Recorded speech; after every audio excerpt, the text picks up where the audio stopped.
Hello, everyone, and welcome to the VZWBuzz chat recap, where we're going to talk about all these great messaging apps and just identify some of the ways that we can now communicate with really just about everybody anywhere on the planet. It's pretty incredible how technology has allowed us to actually come even closer and more connected. And today's chat, of course, is sponsored by Verizon, and we're very grateful for that. And we will be giving away an amazing device. In fact, it's one of my favorites. It's the Samsung Galaxy S5. And if some of you haven't seen it, there's a great YouTube video of a underwater selfie contest that Samsung did with this device. For those of you inclined to take underwater selfies, this is a great device to use. And I'm joined today with Marty McPadden. How are you, Marty? Hello, everybody. Ooh, there's a nice echo and professional echo on the set today. So we're going to talk about messaging apps. We are missing Robin, but I know that she is in the air as we speak on her way back from Redmond, Washington, back to St. Louis. So we wish her a safe trip. And we're going to talk about apps. Now, the way somebody is going to win today's prize is, again, by asking a question. We're going to pick a random question from all of you in the next 10-15 minutes, and that's going to be our winner. So stay tuned for that. Misty and the Tech Dad are going to identify the winner and pass it on to me. So, Marty, why don't you start us off on what are some of the newer messaging apps that you've identified? I know you use quite a bit. Sure.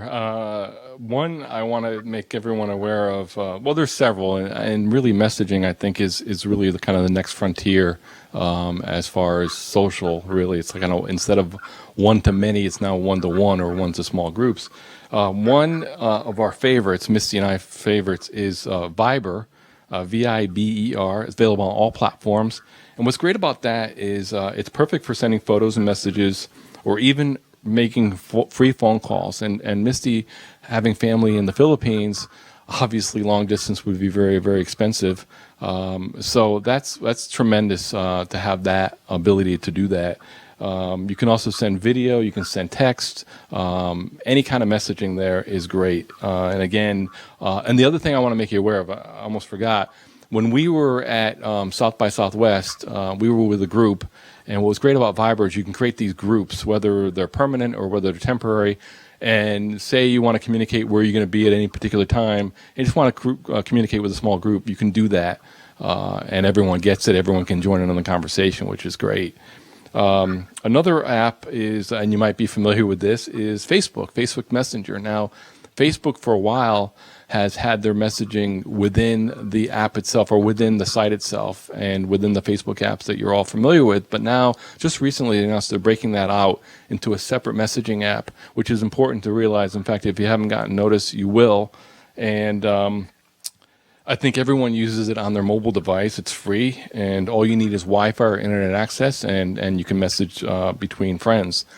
Yeah, I know. I was going to say that I played around with a separate Facebook Messenger app as opposed to going into Facebook to check my messages, and I haven't quite decided if I like the separate app, but I'm not too sure about that. I think that sometimes you have to decide how many buzzes and rings and pings you can tolerate on your smartphone and what's important.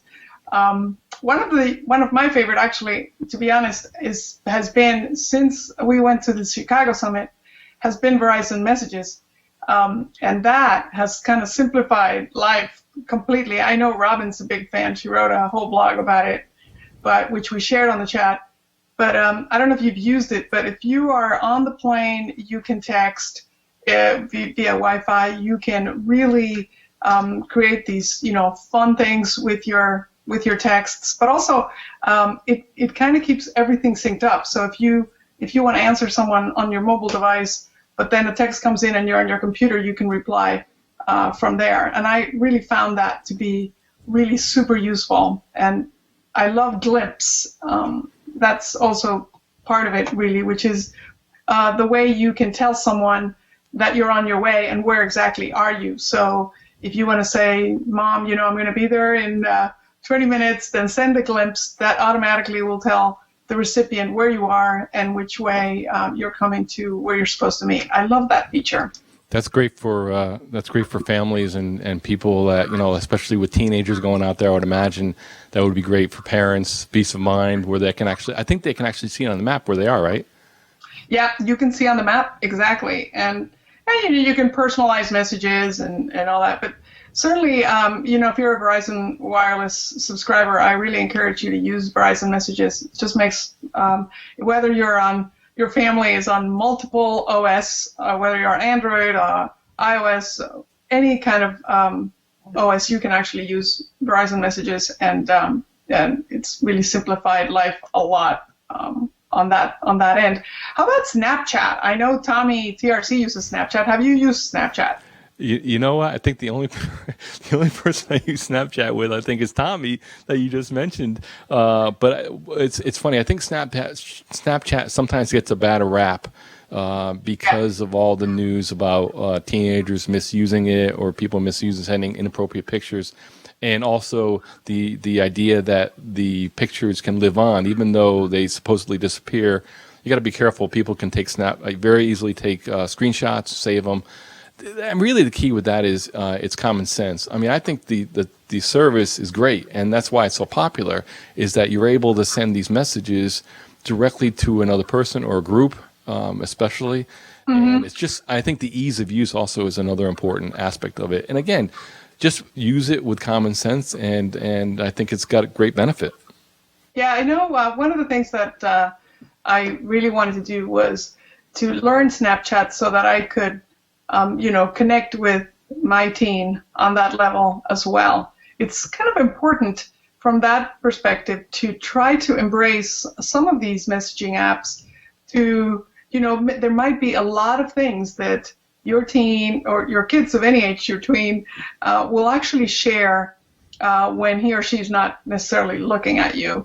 And to me, it has replaced, or added to the conversations you have when your child's sitting in the back seat, and you can have all kinds of birds and bees conversation, but really learn those platforms that your child knows, because as I've seen with Tommy, he's got Snapchat and he uses it with his kids. He'll send quick reminders, or he will send fun messages. It kind of allows you to bond with the other person on that level, and it's a lot of fun. I also use WhatsApp a lot with my family in Mexico, and it's just you can see the WhatsApp flying everywhere. Also, it's very popular. Have you used that? Have you used WhatsApp? I have, and just kind of reiterating what you said about Tommy and with his kids, I think that's something that parents need to remember, is that it's really not an excuse to say I don't really know, or it's beyond my comprehension. I don't know what the kids are doing. I don't understand these apps. I don't understand technology. You really have to get in there and learn about it. And if you do, you could be a positive example. You can actually show them, like Tommy does, how to use it properly and all the great benefits that you can get, versus to getting maybe some bad information from your friends or kids that really don't know or really aren't mature enough to really have the knowledge to use it properly. Yeah. People are asking a lot about what is the safest chat, and in the sense of safe, if you mean for kids, nothing's going to replace the conversation, your filters. That's always going to be the safest way to use anything. What I always encourage people to do is to pick one. It can be Snapchat if you'd like, or it can just be your regular SMS, and really kind of have a conversation about what's appropriate, what's not appropriate. But as far as safe per se, all of these messaging apps are going to be subject to how we use them, right? Technology is just the platform. The behaviors that we bring to it are the ones that are going to make the difference in terms of safety, appropriateness.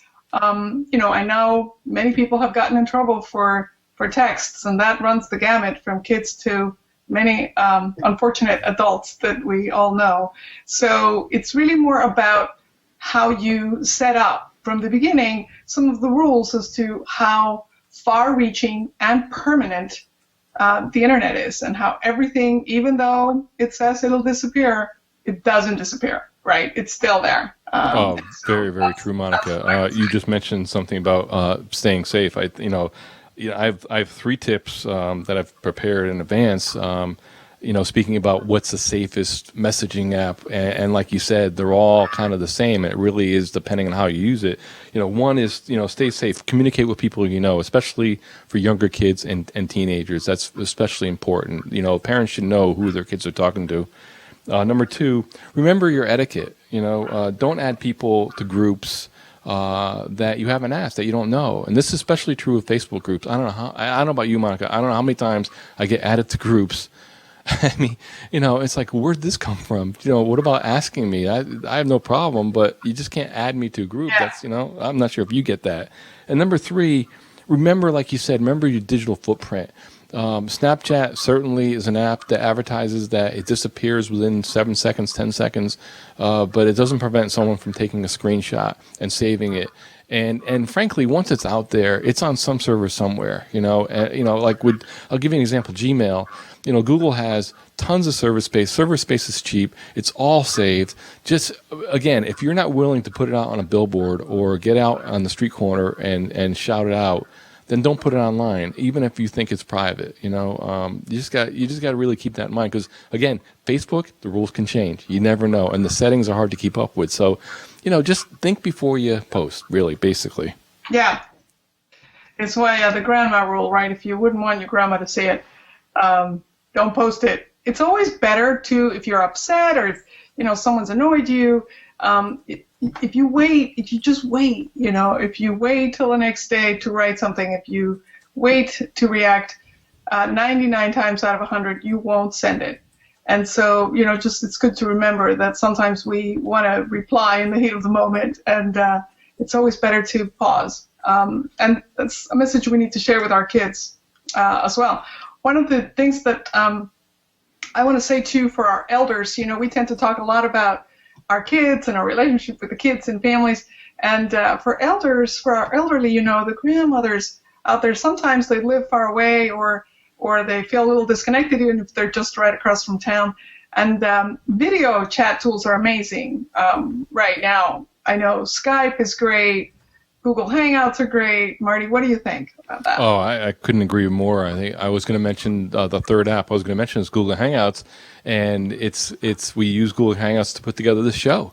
So without Google Hangouts, it would be very tough to put on the show. Skype is another good one. I know that, Monica, with you and your mom, having the tablet and having all these apps available on tablets and taking away the complexity of a computer. I mean, boy, you can and all the tablets have front-facing cameras. I mean, you basically have a video phone right there in front of you. Yeah. I remember my father, he was in a small town in Cuernavaca, and the first time he saw Skype and he could see my brother, back in the States, he just couldn't believe it. He kept kind of like reaching to the screen. And, of course he was used to computers and, had used them. But it was the first time that he actually saw the image of someone, his own son, on the screen, and he was just like, "Wow, that's kind of amazing." Amazing, isn't it? Yeah. And it's if you want to really foster a lot of family unit and a sense of connection, video apps are great. And I know Oprah Winfrey had a campaign, "Just Say Hello" on Skype. Sometimes, people just want to be a little connected, and you can really make someone's day by saying hello on Skype and just say, checking in, you want to catch up. And that's how I was at my grandmother's birthday party last Saturday. They had a big screen, and I was Skyped in, and I could see everyone in the party, and they could see me. It was pretty great. They thought it was a little too big to see me.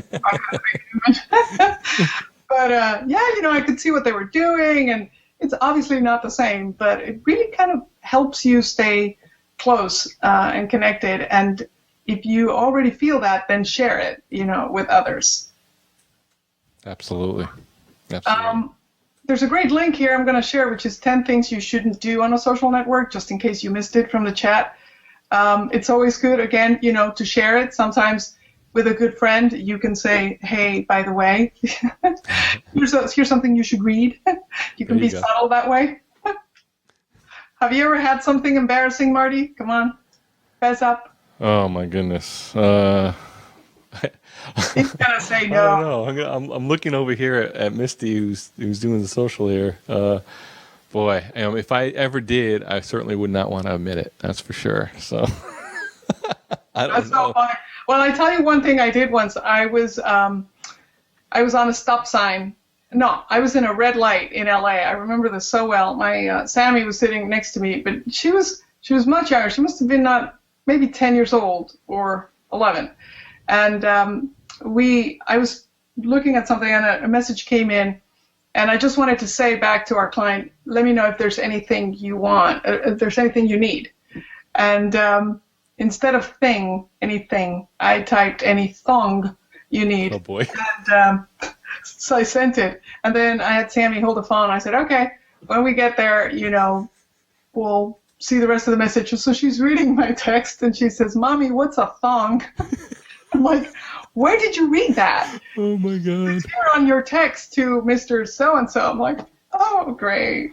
Oh, my goodness. That's happened. You mentioned that. It's funny because, you mentioned the autocorrect, and I've almost sent texts with, especially to my daughter with autocorrect, but I luckily I've always caught myself. So you got to be careful, especially I happen to use an iPhone a lot of the time, and especially with that, I don't know what it is, but you got to really be on your guard and make sure that you're not sending out the wrong thing. Yeah. Somebody's asking, Stephen Gatsby's asking, any tips on helping relatives overcome their fears of video chatting? My kids would love to chat with their grandparents. What do you think, Marty? It's funny. I think just taking the complexity out of it. I'll tell you a story. My mom is fairly computer literate, although she was afraid of social networks for a long time. And she just recently joined Facebook. We finally got her to get on because the whole family's on there. We're sharing pictures. And now I think we've created a monster because now she sees how fun it is. And she's like, I think she shares like 20 or 30 things a day. She's always on there. And also, we got her an iPad, which makes the access really frictionless and really easy, so that not only can she post, but she doesn't have to carry her laptop doesn't have to carry her laptop room to room. She just takes the iPad, ready to go. And also, I taught her FaceTime, which is the Apple version of video chatting, and it's just like it's nonstop. So it's like I think once they see it, and they see how easy it is, and I think tablets, whatever platform, there's a tremendous amount of great tablets out there, but I think that's great for older folks where it takes the complexity out of it, and they see all the benefit right there. Yeah, this is true. I love this question of how do you know if an app is legit? That free app is legit in terms of downloading, because you hear all these different apps, and if it's in the iTunes store or in the Play Store, it's legit. Yep. You have a choice of whether, in some cases, of whether you want ads in it for free, right? So if you get a free app, sometimes they're going to serve you ads, which is going to eat up some of your battery. Yep. Right? Marty? Yeah, that's very true. That's kind of what's called the freemium model, where it's a good way to try out an app for free, and many developers will offer that, and then offer for an additional $1 or $2 or whatever it is, take away the ads or give you some additional features or whatever. So developers have to make money some way, but it's a good way to get free, and then if you can deal with the ads, you can certainly do that. Yeah.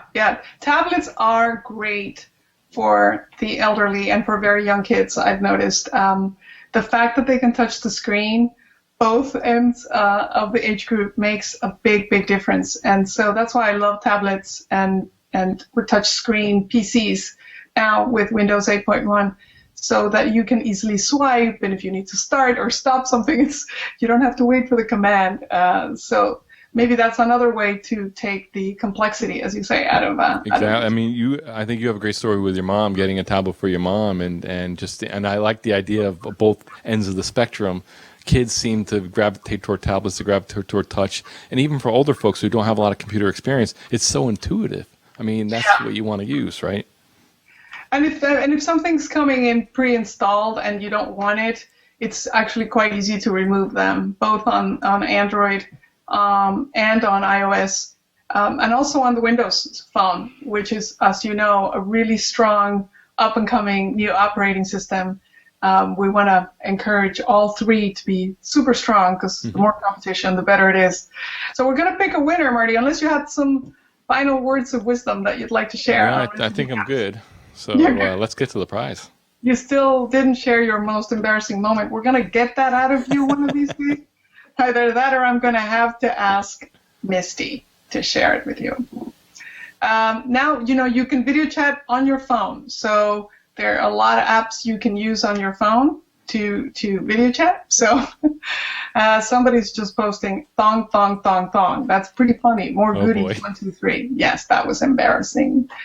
Okay, so our winner today is, I just got it from the team, and it's, the Twitter name is East Seattle Mama. Congratulations, you have won this amazing device. You can do underwater selfies with it. And congratulations, please send me a DM with your shipping information so we can send it to you right away. And also don't forget, next week, you'll have Robin Wright hosting the chat Back to School. We're going to be talking a lot about all those the tools that are available now for us to help get our kids ready and supplement and have fun and really make this an exciting time of year. So thank you so much. Thank you so much, Marty, for joining. Oh, you're welcome. Thank you. See you next week. Bye, everyone.